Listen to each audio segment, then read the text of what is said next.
മുമ്പൊക്കെ ചെടി നനക്കാൻ ഇറങ്ങുമ്പോൾ എൻ്റെ പുറകെ പൂച്ചകൾ മാത്രമേ ഉണ്ടായിരുന്നുള്ളൂ കേട്ടോ. അതിപ്പോൾ ഒരു കാക്കച്ചിയും കൂടി കൂടിയിട്ടുണ്ട്. കാക്കച്ചീനെ ഒന്ന് കാണിച്ചു തരാൻ വേണ്ടി വന്നതാണ്. ഇതാ കണ്ടില്ലേ കാക്കച്ചിയും. ഞാൻ അവിടെ ചെടി നനക്കാനായിട്ട് ഡ്രമ്മിൽ വെള്ളം പിടിച്ചു വെക്കേ. അപ്പോൾ ഇപ്പോൾ വേനലാണല്ലോ, അപ്പോൾ ഞാൻ എക്സ്ട്രാ ഡ്രമ്മിൽ പിടിച്ചു വെക്കുന്നതാണ്.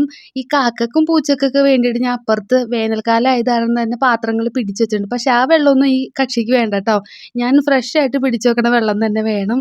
അപ്പോൾ ഞാൻ അതിൻ്റെ അകത്ത് ഡ്രമ്മിലേക്ക് വെള്ളം നിറച്ച ഉടനെ എവിടുന്നാ പറഞ്ഞു തന്നെയെന്ന് അറിയത്തില്ല, ഒരു ആഴ്ചയിൽ മേളിലായി കക്ഷി ഇപ്പം സ്ഥിരം ഇവിടെ തന്നെ ഉണ്ട് കേട്ടോ. ഞാൻ ചെടി നനക്കുന്നു, മച്ചാത്തി അവിടെ നിന്ന് കുളിക്കുന്നു.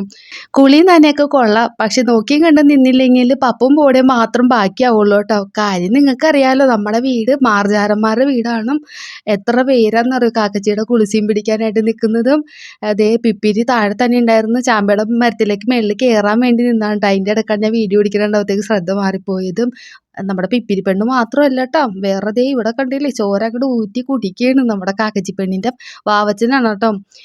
വാവച്ചൻ അവിടെ നിന്ന് മേലേക്ക് നോക്കി തന്നെ ഇരിക്കുന്നുണ്ടായിരുന്നു. ഇവിടെ പിപ്പിരി ആണെങ്കിൽ റൂബിനെയും പപ്പൂസിനെയൊക്കെ വിളിച്ചുകൊണ്ട് വന്നിട്ടുണ്ട്. ദേ നമ്മുടെ വീട്ടിലൊരു കാക്ക വന്നേക്കണു, വേഗം പിടിക്കാമെന്നും പറഞ്ഞിട്ടും. പപ്പൂസിനാണിപ്പോൾ ത്രില്ലില്ല. പുറകുവശത്ത് ഒരു എലിക്കുടുംബം വന്ന് പെട്ടിട്ടുണ്ട് കേട്ടോ. അവരെങ്ങനെയെങ്കിലും പിടിക്കണം എന്നുള്ള ചിന്ത മാത്രമേ ഉള്ളൂ കേട്ടോ പപ്പൂസിനും. നമ്മുടെ കാക്കച്ചി പെണ്ണിൻ്റെ കുളിസിയും പിടിക്കാൻ എത്ര പേരാണല്ലോ ഉള്ളതും. അപ്പോൾ ഇത് കണ്ടപ്പോൾ ജസ്റ്റ് ഒന്ന് കാണിക്കാൻ വേണ്ടി വന്നതാണ് കേട്ടോ. അപ്പോൾ ഇന്നത്തെ വീഡിയോ ഇത്രയുള്ളൂ. ഇഷ്ടമായിക്കാൻ മറക്കണ്ട.